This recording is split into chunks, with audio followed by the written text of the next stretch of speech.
Welcome to Forward with NACCE, Inspiring Entrepreneurial Action, a podcast that shares the stories of everyday entrepreneurs, entrepreneurial leaders, and the communities that support us. We hope that this diverse collection of stories brings you inspiration, inspires you to take action, and ignites entrepreneurship in your community as we make our way forward together.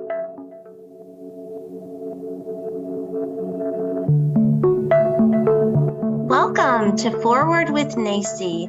We're really happy that this week is our National Entrepreneurship Week episode for 2022. So we have listeners around the world in over 45 countries and over 525 American cities that are joining us. Our guest today, Vollie Melson, is the Executive Director of Institutional Advancement for Anne Arundel Community College, which is in Baltimore, Maryland area. And he has some wonderful things to share with us today, some inspiration and some ideas of things that we can all do to move forward.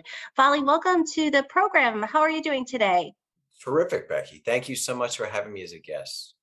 Sure. And we love how you just have this optimistic spirit. And I know you'll be celebrating National Entrepreneurship Week with us.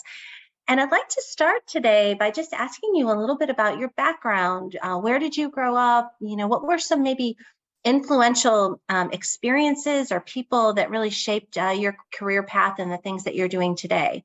Sure. Thank you very much. So I grew up in southern Delaware in a small town, fewer than 1,000 people in a town called Frankfort, Delaware. And my parents were in community serving roles. My parents had their own business.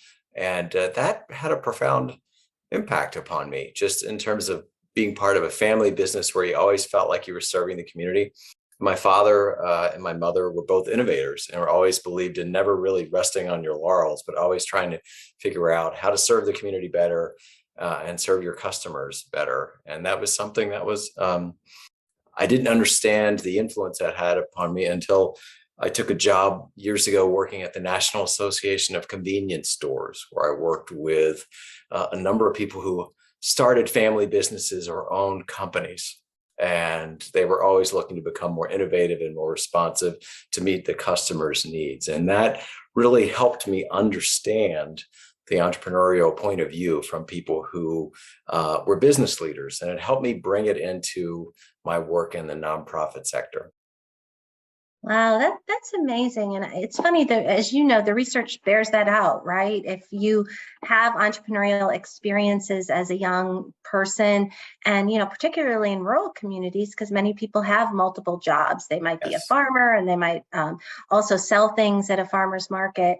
The other thing that strikes me, Vollie, is really you growing up in Delaware. And for people that don't know, the state of Delaware is a very small state. There's only 3 counties in Delaware. And interestingly enough, in the history books, it was the end of Underground Railroad. So it's got a very diverse population. There's a lot of Black Americans that live there, among other groups. And I wonder, too, how that might have shaped you growing up, even though you grew up in a rural, relatively small town. Did that shape some of your experiences being in a very diverse state? Absolutely. I think it's a small community, too. So you're always mindful that, you're going to treat people the right way, because you never know when your work in the future or depends upon the relationships you have with people. So I think I always learned that at a young age from my family, is that you always treat people with respect because you never know how you're going to be working together down the road. And I think our world today needs some of that. But I also think that really helped influence my role in being able to go into relationship work in advancement and fundraising, because I live in a community which feels like Delaware, where it's diverse. It's a small community, and you're going to see people at all hours of the day. If you're walking your dog, or you go out to dinner, or you go to a movie, you're going to see board members and donors. And I think it's important that we're always mindful to bring our whole self into work, and we're always building relationships with that in mind. Yeah, and it's sort of like the best version of yourself, right? Because that's what we're always striving for, is authenticity, but it's not us on our most challenging tired day, but it's on the day where we're really sort of embracing everything. Now, you had mentioned advancement work and relationships, and for people that might be listening, that everyone has been on the receiving end of a solicitation, if you will. If you go to church, they pass the collection plate. If you are involved in a walk run. But tell us, maybe in language, that people might be thinking about this. What kind of a career is that for someone like yourself? Tell us, what is a day in the life like for you? So let me start by saying that of all the people I've met in advancement who do fundraising, no one wakes up one day when they're 12 years old and they say, I want to go into advancement and I go into fundraising. I think often it's people who value certain outcomes that they like to see in their community, where they like to see their community get stronger or better, or they like to help certain causes. And people who are comfortable in relationship building work, and who are, I think, comfortable advocating for certain causes, find themselves gravitating towards this, where I think if they aren't in advancement or fundraising, where they're asking somebody to raise money, then someone will approach them and say, have you ever thought about this?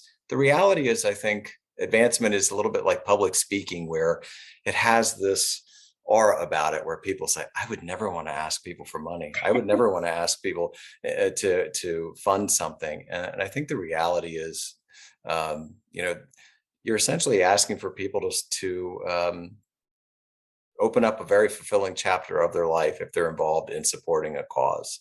And we can talk more about this in this conversation, but I think that the more you believe in something and you're asking people to consider being a part of that, the easier those conversations are. Let me say that in my work, I've always been involved in major gift work. So I rarely have been one of those people that calls all hours of the day and asks for people to make a contribution. It's not that work at all. It's been more inviting people in to learn more about what an organization does, or it's been riding along with a board member who may say, I want to introduce you to this person who's really interested in the type of work that we're doing. Can we have a conversation? It's been very natural, authentic interactions where you're asking people to consider doing something very meaningful, and it's very rewarding. Yeah, I mean, it's selling, but what you're selling is hope and impact and opportunity. Because like you, Vollie, I've spent a good portion of my career in advancement as well. And what I find too with certain donors, doing some major gift work myself, is that when people have, especially when they have large resources, hundreds of millions of dollars, and, they maybe have all of their material needs met, they have their families taken care of, they have, more than enough, right? That they want to try to think about how can they make their legacy or something lasting live on. And I know you and I have spoken about this in your work for your college, and the work that I do for NACCE, the National Association for Community College Entrepreneurship. We both are aware that we're not going to be in these roles forever. Maybe we will be here, each of us, in our respective jobs for, another 10 years, who knows?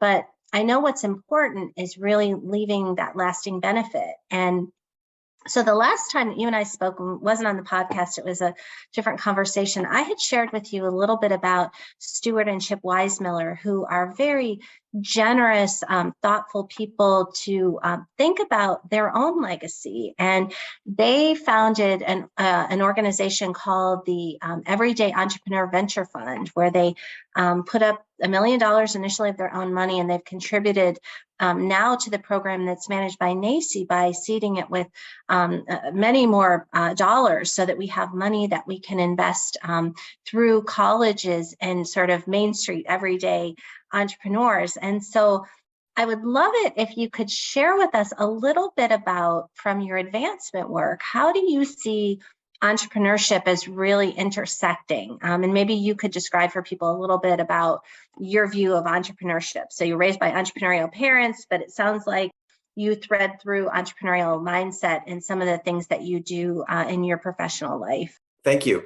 So let me start by saying that I think it's important when you hear terms like development and advancement. A lot of people think, I've been to fundraisers or I go to a golf tournament. I understand that field. I understand how it works.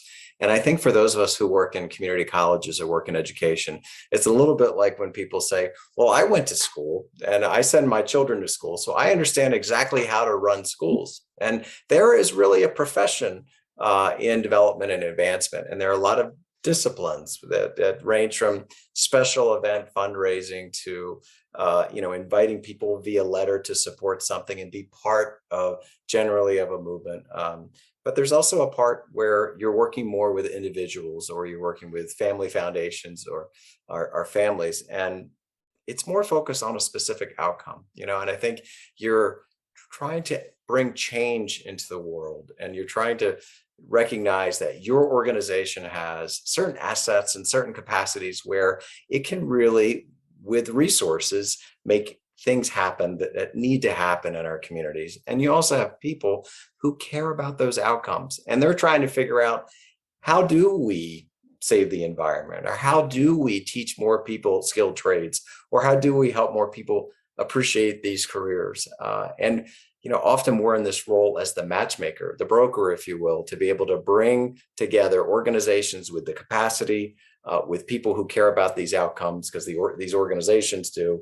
And together in this type of partnership, we can bring innovation and have important impacts happen in communities. So it's really exciting. I think in a lot of ways, we are trying to appreciate what our organization is good at and what it can do.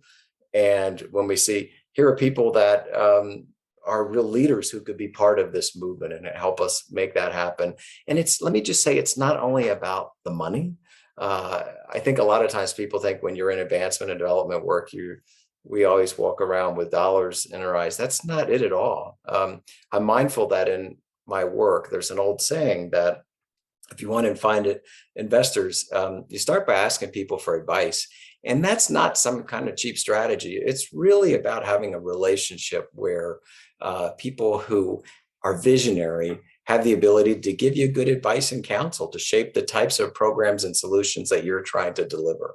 And over time, a relationship develops and trust develops, and people are your close advisors. And often people tend to support what they help to create. So I think by having these circles of advisors and people that give us advice when we're in institutions like community colleges, it's only a natural then when we're moving down this road and we're trying to make something happen to be able to turn to people and say, you've been so helpful. Would you consider supporting a gift to be able to help us achieve this outcome? So I think it's important to keep that in mind, that it really is about imagination, vision, ideas, exchanges of information.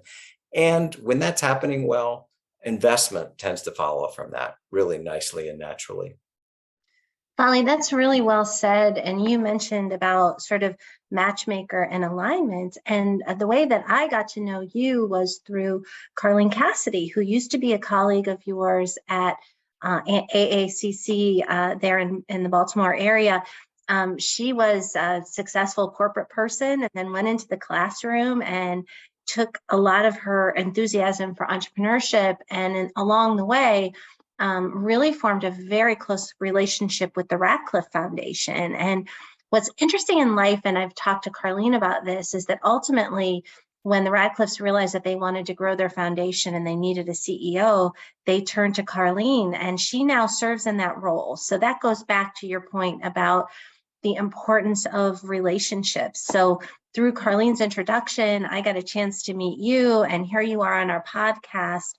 And we're also connected, I should say, too, through the Entrepreneurial College Foundation of the Future project. So the Radcliffe Foundation has joined with NACCE and with the Wise Millers to roll out this new program, which is really trying to take a lot of what you're speaking about, relationships, impact, change, moving things forward, looking at things for a long view, right? What we can accomplish together, and formalizing it into a program where 7 or 8 community colleges are going to come together and start to develop together these new tools and new resources that they're going to have the opportunity to work with some consultants around the country that have a lot of experience And it's all going to culminate in October into this pitch. So the Radcliffe Foundation has put up $150,000. So we're going to pitch the most innovative ideas. So how can we, for example, leverage community foundations, the community college foundations like yours, and really start this national movement? So I wanted to see your reaction as you're thinking about, this opportunity to pitch. And have you been involved in a pitch, or have you had a chance to see any of these in the past?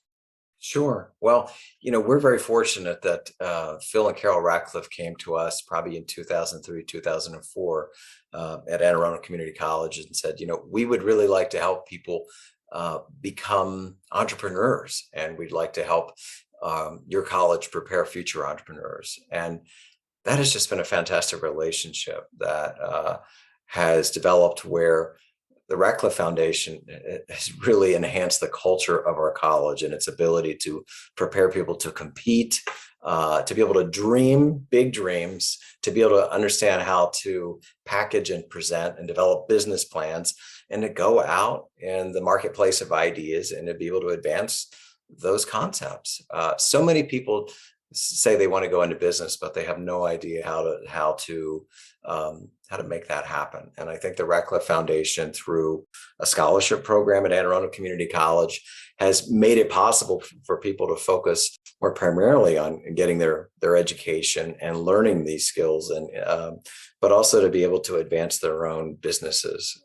So it's been a wonderful partnership. I've been able to be in the room over the years and watch Carlene Cassidy, when she was a faculty member and leading this effort at our college, coach and develop and just help groom and support people with big dreams who, have great ideas. Sometimes they have to learn that they're going to run into some brick walls and they have to bounce back off the ground and keep going. And Carlene is one of those people that helps you in that process. And it's great to see her now at the Radcliffe Foundation. I think one of the themes that I see in this work is that, we all have our titles and we work for organizations, but there are certain causes and values that guide us when you care about entrepreneurial activity and change, and be able to help more people experience success in our community and help make communities stronger. And I think, over time, you really gravitate toward those types of people. And when I think of Carlene, and I think of the board members of the Radcliffe Foundation, and I think of the leadership of our college, we are those types of people. These are things that we care about, think about, dream about. So to be able to work in partnership, to be able to think about, here's what we're doing, how do we make it better? How do we help more people in our community? That gives us energy. And I think that's really an exciting part of working in this field. And I think it's important for many people who are in fundraising to know that that's a different place. That's different than we manage these programs, we manage these events, we're going to do what we've always done. It's really being part of a journey where it unfolds as you're walking it. And you may be doing something 3 or 4 years down the road that you could never imagine right now. And I think, our communities need us to be on that cutting edge and thinking that way, with people who challenge us, support us, make us better. And the Radcliffe Foundation and, and the donors you cited, those are those people who, they help us pursue the vision and they help us get there. That is so well said. And that's really what we want to do with this new project, is to think about what you did at the Clawson Center through a lot of private fundraising. It's not a common thing in community college foundations. So like you said, scholarships are so important.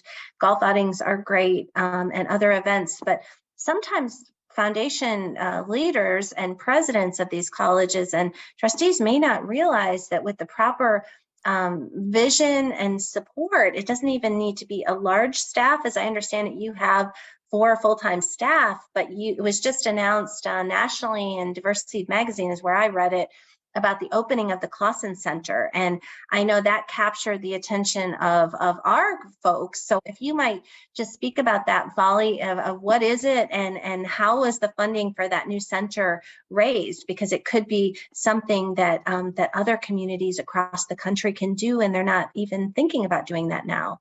Sure. So, probably about 5 years ago, I guess, we were really in the process of listening to a lot of our business partners, like you do at a community college. And one of the themes we kept hearing was that a portion of our local economy was really understaffed and did not have a talent pipeline that was sufficient for the demand. And that was in the skilled trades. So we kept hearing that from this portion of our business community. And we also were seeing in higher education that, increasingly, I think prospective students are looking at what certificate, what skills can I develop that might allow me to go out and be successful in the workplace, where I don't have to go for a 2 or a 4-year degree and I don't have to work behind a desk. And we saw this nice convergence of, wow, wouldn't it be great if we were able to prepare more people for careers in the skilled trades and look at workforce development? In Maryland, as I think we've seen in a lot of community college systems, you really need a partnership between the state and the county to be able to build a new building. And we have great partners in Maryland. We also have a long list of dreams and ideas from all the community colleges and the 4-year schools. So if we had waited for the traditional formula approach to build a building that gave us more lab space for the trades, it probably would have been a decade or so before we were able to break ground. And we just felt that our community couldn't wait. We brought this to our foundation board and to some of our lead donors, and people were really excited to move forward to build a building that had these laboratory spaces, which would be the first building ever constructed at our college that's paid for through private philanthropy. So we started that work, and we started that work not by saying, can you write us a check? We're building a building. We started that work by honestly reaching out in a number of open forums to skilled trade employers and to the community members and saying, here, we have this idea. What do you think? What do you like about it? What's missing? And we had a number of those conversations in the first year and a half of the fundraising effort. And it actually augmented what we ended up delivering. And we brought partners to the table to help us design the building. And we surpassed our campaign goal, and the building was dedicated in mid-December and opened for classes last week, the Clawson Center for Innovation and Skilled Trade. So it's a very exciting effort. It's from the community for the community, and it's one of those things where we were really asked a lot of questions and cared about being good listeners and bringing people to the table to make this solution happen. The idea that we would spend the last year and a half of a campaign during a pandemic and not be able to meet in person and still be successful, I think speaks to the conversations and the partnership we have with the business community and with the philanthropic community, and just by packaging something that was an outcome that people knew needed to happen. So I think we've learned a lot from this, and I think now it's how can we learn and keep going and look at the solutions that we are uniquely positioned to be able to deliver over time that our community needs, and people understand that. And that's a great creative space to be in. Yes, congratulations. I cannot wait to see that building. I've heard a lot about it, and I know people around the country are going to be really wanting to learn from you. And one of the things I see about you is that you're always learning, you're always curious, and you're always wondering what other people are doing. And I think that is a great way to kind of enter into 2022 and thinking not that, we have to wait until the pandemic is over or until this is done or this is in place. I think what you all have done is really saying, we're using entrepreneurial process, right? We've identified a need, we've done customer discovery, we've got this plan in place, we've tested out some things, and you're going to move forward. And that's really where we see entrepreneurial mindset and action is really infusing in communities, and thinking about the 1,100 community colleges across the country. They're everywhere. They're in rural communities like where you grew up, they're in more urban communities where you are now, and every place in between. So I am really excited, Vollie, to continue to learn from you and to spotlight what you're doing, and also to connect you with other community colleges that can it's like cooking, right? We're going to learn from each other and share recipes and spices and come up with something that's amazing. And I think this conversation for me is just very, very inspiring. It's on the heels of our team leaving tomorrow for the American Association of community colleges having a workforce development institute. So we're going to be talking with colleagues, all over the country about this, and really sharing, how all of these sort of converging opportunities can come together. So as we wrap up, I would love to hear from you just on a final note. What are you hopeful about this year? The last 2 years have been challenging for everyone. Talk to us about some of the things that you're excited about, or some of the things that you see coming down the road for you and for your institution in the year ahead. Sure. Well, let me first start by saying, Becky, I just want to thank you for what you and your team at the National Association for Community College Entrepreneurship are doing. I think it's very important for us all to have these conversations. And I think you said something. I consider myself a generalist and a learner, and I learned from my colleagues on my team, the academic leaders at our institution and the community, and people nationally all the time. I think we're on this adventure. So I think it's important whenever you hear a case study like this, you wonder, do they think they all have it all figured out? We don't. We're on a journey. We're trying to learn from each other. And as you said, learn the good recipes, to be able to keep it going. When I look ahead in 2022, first, let me just say that I really hope we can find ourselves being able to be in close proximity with a lot of our donors and a lot of the people we're talking to, because I think that we've done a lot via online communication, but a lot of the creativity, I just think, comes is greatly facilitated and enhanced when we're able to be together in person.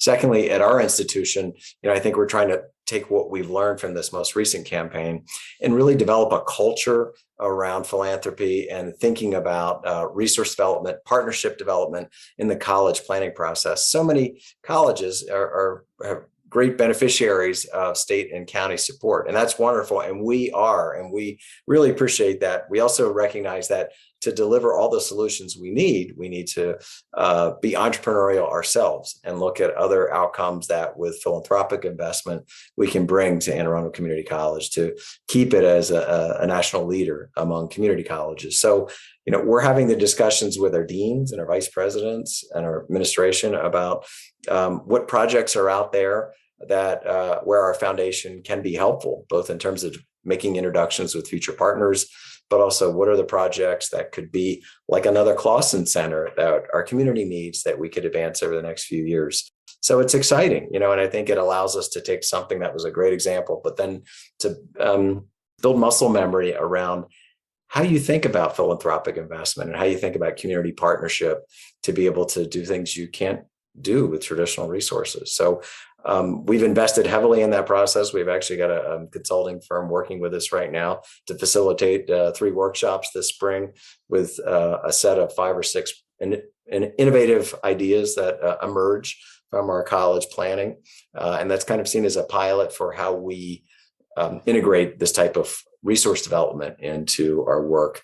And we're just going to keep advancing that over the next several years and have it become habitual. So, but we have a lot to learn in the process. And I look forward to tuning into other podcasts or any other forums that you're facilitating here to learn from what other colleges are doing. That's excellent. And as you come up with your innovative ideas, perhaps your team might consider pitching them at the NACCE conference in October in Boston. There could be some money to do some piloting of those. So we'll talk more about that, but that could be a wonderful outcome and something fun that you're going to do. So Vollie, thank you so much for sharing your insight with us, and we just wish you well. Can't wait to meet you in person when it becomes safe enough to do so, I guess. Thank you so much. Sure. Thank you. And, it's great to be able to be here. And I'm here because I stood on the shoulders of a lot of people who were here before me and a lot of donors who helped push us along the way. So a shout out to all of them. And Carlene Cassidy and the Ratcliffe Foundation certainly are those members of the family who helped us see the vision. So thank you so much. Take care. You too. Thank you for joining us today. We hope that you will continue to explore the many ways to define entrepreneurship with NACCE as we celebrate opportunity, failing forward, and success, learning from one another along the way. Subscribe to this podcast on your favorite platform and follow at NACCE on social media and learn more about us at nacce.com/podcast. Stay tuned for a new episode each week. We look forward to making our way forward together with you. Have you heard about our latest book, Impact Ed: How Community College Entrepreneurship Creates Equity and Prosperity? This is our roadmap for building back better in 50 states and globally. In each chapter, we share the inspiring stories of everyday entrepreneurs and explain how community colleges play a crucial role in their success. Visit us at NACCE.com/ImpactEd to order your copy now and join us in this work. Are you curious about what's coming up next in the NACCE community? Join us on the second Wednesday of every month at 12 p.m. Eastern to set yourself up to be productive and impactful with NACCE by your side. We'll share about events, ways to get involved, and we'll have an open conversation featuring questions you're asking or problems you're facing. So join us on the second Wednesday at 12 p.m. Eastern for Up Next with NACCE. More information at nacce.com/upnext.